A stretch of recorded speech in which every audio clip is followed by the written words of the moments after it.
First of all, thank you so much for watching this video. My name is Paula Rebecca, and here is my pitch.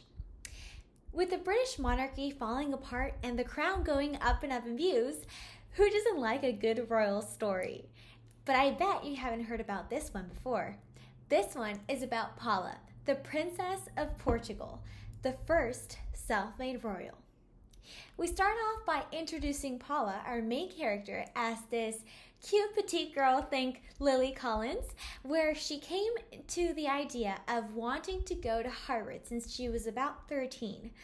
For her, Harvard isn't just about the school. It's proof that she matters, that her mother's sacrifices were worth it, and that she won't live an insignificant life. After years of effort in debates, competitions, top grades, her moment finally arrives, the Harvard Book Prize, a prestigious award given to the most outstanding students, judged in part by Harvard itself. For Paula, this isn't just a prize, it's everything she's worked for. Winning would mean that she's on the right path. Because to Paula, success isn't just personal. Failing to have a remarkable, outstanding life would mean that her mom's sacrifices would have been in vain.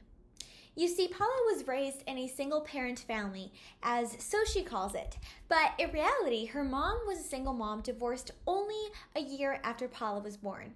And her dad, well, her dad is a rich lawyer who had fought to have full custody for about 15 years and has done everything to win the legal battle, except for actually providing for the kid. Paula's mom, Eva, think Jennifer Lopez, but as Georgia in the Ginny and Georgia TV series. At age 21, she had to grow up and be an adult, but also take care of another child all by herself because her family would not help her either. She never took child support because Paula's dad renounced his parental rights, so raising Paula was economically hard, although she managed to pull it off and give her a great lifestyle.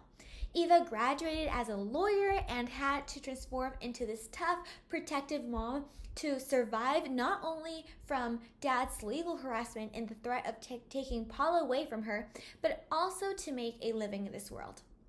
In one scene, Eva tells this to Paula: "If the only reason I'm here was to bring you into this world, then my life would have been worth it." The first season of the series will introduce this important mother-daughter relationship.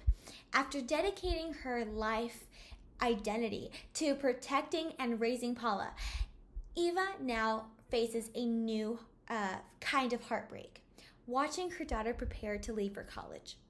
As Paula steps into her future, Eva is haunted by the fear of losing her, not to a courtroom this time, but to a distant adulthood and the life she has fought so hard to make possible. As for Paula, on the other hand, she feels this immense need to be successful, to pay off what her mother has sacrificed for her, and believes getting into Harvard is that gateway.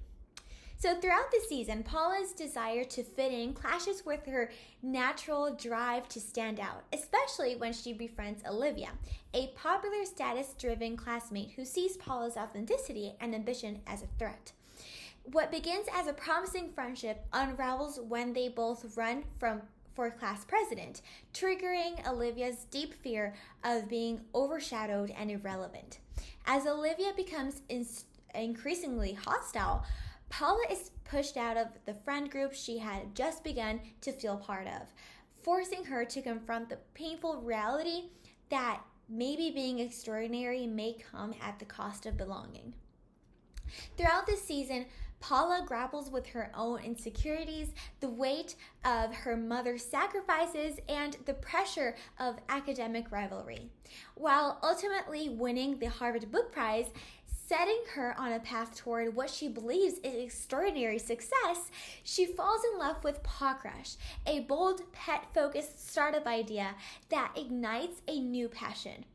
Paula is determined to make it a success, but ultimately drops out of college, risking everything she's worked for.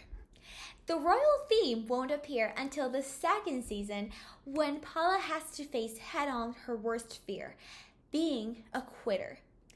Being a school dropout and having nothing, with academics and podcast pretty much gone, what is Paula's identity and purpose? All she ever wanted is to be exceptional. Without a clear path forward, she remembers her dreams before any social or self-imposed expectations were set. She remembers her love of making videos, and ironically, the only thing she was forbidden to do during the custody battle with her father. She begins sharing her story on social media, and to her surprise, the response is immediate.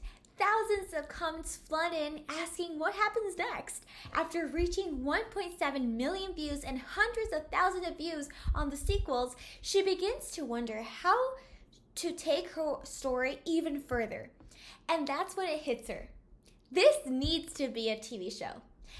Driven by the momentum, she embarks on a new mission to bring her story to the big screen. At this time, her curiosity about her roots begin to grow. With little active family in her life, she dives into her ancestry and uncovers something unexpected. A distant ancestor who shares her name, a woman who migrated to the Americas from the Iberian Peninsula centuries ago. Through her old letters and archived documents, she learns that this ancestor named Paula had petitioned the crown for official noble recognition, but the process was never completed. That unfinished legacy begins to stir something in Paula, tying her present to a forgotten past, and planting the seeds for a future she never imagined. So here's a pitch. Thank you so much.